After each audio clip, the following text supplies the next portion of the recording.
সেটা ছিল আমার বিয়ের প্রথম রাত। জীবনে প্রথমবার একজন পুরুষের সঙ্গে দাম্পত্য সম্পর্কে যাওয়ার কথা ছিল। বান্ধবীদের কাছ থেকে শোনা নানা কথা আর কিছু ভিডিও দেখে আমার মনে প্রথম রাত নিয়ে অনেক স্বপ্ন তৈরি হয়েছিল। মনে হচ্ছিল সব কিছু ঠিক সেই কল্পনার মতোই হবে। মাথা নিচু করে হাতে দুধের গ্লাস নিয়ে আমি যখন শোবার ঘরে ঢুকলাম, তখনও সব কিছু ঠিকঠাকই মনে হচ্ছিল। আমি তখনও জানতাম না কিছুক্ষণের মধ্যেই আবার সেই স্বপ্ন ভেঙে যাবে। ভেবেছিলাম ঘরে ঢোকার পর স্বামী আমাকে কাছে টেনে নেবে, ভালোবাসার উষ্ণতায় ভরিয়ে দেবে, আর আমরা দুজনে অনেকটা সময় একসঙ্গে কাটাবো। কিন্তু বাস্তবে দেখলাম আমি ঢোকার আগেই সে ঘুমিয়ে পড়েছে। ওই মুহূর্তে মনে হয়েছিল আমার উপস্থিতিটাই যেন সে অস্বীকার করলো। তখন আমার বয়স ছিল 35। ততদিনে আমার দাম্পত্য জীবন শুরুই হয়নি।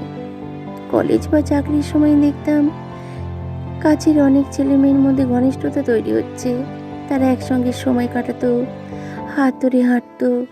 আমি ভাবতাম যদি আমার জীবনেও এমন কেউ আসতো। আমারও তো ইচ্ছে ছিল কারো খুব কাছের মানুষ হওয়ার। আমাদের পরিবার বড় ছিল, 4 ভাই, 1 বোন, বাবা মা। তবুও সব সময় নিজেকে একা রাখতো, ভীষণ একা। ভাই বোনদের সবার সংসার ছিল। মাঝে মাঝে মনে হতো আমার ভবিষ্যৎ নিয়ে কেউ আদৌ ভাবে না। আমারও ভালোবাসা পাওয়ার ইচ্ছা ছিল। একাকিত্ব আমাকে ধীরে ধীরে গ্রাস করছিল। কখনো ভাবতাম হয়তো আমার শরীরের গড়নের কারণেই আমাকে কেউ পছন্দ করছে না। এইসব প্রশ্ন সারাক্ষণ মাথার মধ্যে ঘুরত। শেষমেশ 35 বছর বয়সে 41-এর কাছাকাছি বয়সের মানুষের সঙ্গে আমার বিয়ের ঠিক হয়। প্রথম আলাপে আমি আমার মনের কথাগুলো তাকে খুলে বলেছিলাম। সে খুব একটা কথা বলতো না, শুধু মাথা নাড়ত। ভেবেছিলাম হয়তো সে খুব লাজুক। কিন্তু বিয়ের পর প্রথম রাতের ঘটনায় আমি চিন্তায় পড়ে যাই। পরের দিন জিজ্ঞাসা করলে সে বলল শরীর ভালো ছিল না। এরপর 1 রাত, 2 রাত, 3 রাত সবই একই রকম কাটতে লাগলো। আমি শাশুড়িকে জানালে তিনি বললেন ও একটু লাজুক, ছোট থেকে মেয়েদের সঙ্গে মিশতে পারেনি। সাময়িক স্বস্তি পেলেও মন থেকে দুশ্চিন্তা কাটল না। আমার সব আশা একে একে ভেঙে যাচ্ছিল। শুধু দাম্পত্য ঘনিষ্ঠতার অভাব নয়, মানসিক দূরত্বও আমাকে ভেঙে দিচ্ছিল। সে আমার সঙ্গে কথাই বলতো না। আমি বুঝতে শুরু করলাম আমাকে সে সম্পূর্ণ উপেক্ষা করছে। একদিন সাহস করে সরাসরি জিজ্ঞেস করলাম। সে বলল তার কোনো সমস্যা নেই, কিন্তু বাস্তবতা তো ছিল অন্য। শেষ পর্যন্ত জানতে পারলাম সে শারীরিকভাবে দাম্পত্য জীবন পালনে অক্ষম। এই কথা সে আর তার পরিবার বিয়ের আগেই জানতো, কিন্তু আমাকে জানানো হয়নি। আমি প্রতারিত হয়েছিলাম। আত্মীয়রা বলল সবকিছু কি দাম্পত্য সম্পর্কের উপর নির্ভর করে? শ্বশুরবাড়ি বলল এটা প্রকাশ পেলে সমাজে মুখ দেখানো যাবে না। আমার পরিবার বলল এটাই তোমার ভাগ্য। সবচেয়ে অবাক করেছিল আমার স্বামীর কথা। সে বলেছিল যা ভালো মনে করো করো, আমি কিছু বলবো না। এই কথা একজন স্ত্রী কি কিভাবে মেনে নেবে? শেষ পর্যন্ত আমি বেরিয়ে এলাম। পরিবার আমাকে ফিরিয়ে নেয়নি। বন্ধুদের সাহায্যে একটা হোস্টেলে থাকলাম, নতুন করে চাকরি জোগাড় করলাম। 3 বছর লড়াই করে বিচ্ছেদ পেলাম।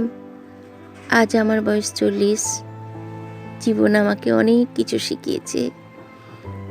এখন আমি এমন একজন সঙ্গীর অপেক্ষায় আছি যে শুধু দায়িত্ব নয়, সম্মান, যত্ন আর বোঝাপড়াও দেবে। যতদিন না এমন মানুষ পাই, ততদিন নিজের মতো করেই বাঁচছি। দুপুরে বিছানায় আধশোয়া হয়ে বই ছবি দেখি। হঠাৎ মেয়েলি কণ্ঠ ভেসে এলো, আসতে পারি? এই গল্পটি আজ এখানেই সমাপ্ত হলো, কিন্তু আপনাদের জন্য আমি আরেকটি গল্প নিয়ে এসেছি। সেই গল্পটিও শুনে দেখুন এবং দুটি গল্প শুনে আপনারা বলবেন, কমেন্টস করে জানাবেন আপনাদের কোন গল্পটা বেশি ভালো লেগেছে। তাহলে চলুন দ্বিতীয় গল্পটা শুনে ফেলি।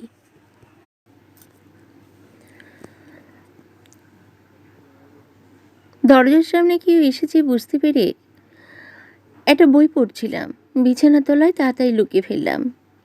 এক সুন্দরী যুবতী মহিলা দরজার সামনে দাঁড়িয়ে ভিতরে আসার অনুমতি চাইছে। মহিলা বিবাহিতা, পাশের ফ্ল্যাটে এসেছেন নতুন দেখছি, কিন্তু আলাপ হয়নি। স্বামী স্ত্রী নববিবাহিতাও সম্ভবত। মহিলার পরনে হালকা সবুজ শিফন শাড়ি, সাথে ম্যাচিং করা ব্রা কাট ব্লাউজ, দারুণ লাগছে।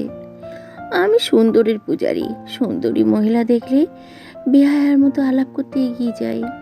আর এ তো মেঘনা চাইতে জল, আমার দরজায় দাঁড়িয়ে অনুমতির অপেক্ষায়।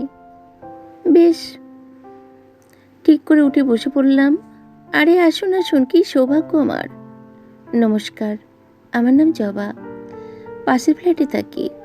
নতুন এসেছি, কাউকে চিনি না। ঘরে বসে একা একা বোর লাগছিল। আপনার দরজা খোলা দেখে ঢুকে পড়লাম। যাই, আলাপ করে আসি। কিন্তু আপনাকে বিরক্ত করলাম না তো? আরে তিলমাত্র না। আপনি এসেছেন, আমার খুব ভালো লাগলো। আমার নাম বাঁধন। আপনি জবা, মানে জবা ফুল। আপনি ফুলের মতনই দেখতে। জবার রং লাল, জানেন, লাল রং আমার ভীষণ প্রিয়। যা, আপনি বেশ কথা বলেন তো, লাজুক মুখে বলে জবা। কেন মিথ্যে বললাম? আসলে সুন্দরী মহিলা দেখলেই আমার মুখে খই ফোটে। আমি মোটেই সুন্দরী না, মাটির দিকে তাকিয়ে বলে জবা। এটা আপনার বিনয়, না হলে বলবো আপনি আপনার রূপ সম্পর্কে সচেতন নন। আপনিও খুব সুন্দর, আমরা পরস্পর বন্ধু হতে পারি কি? আপনার মতো বন্ধু পাওয়া সৌভাগ্য মনে করি আমি। বলুন বন্ধু, কি সেবা করব আপনার? ঠান্ডা না গরম? সকালে আমি ড্রিঙ্ক করি না।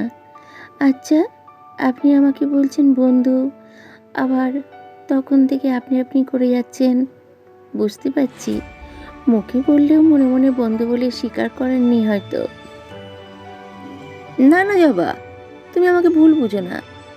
তুমিও কিন্তু আপনি বলে যাচ্ছ। না গো বন্ধু, ঘনিষ্ঠ বাঁধনে বাঁধবো তোমায়।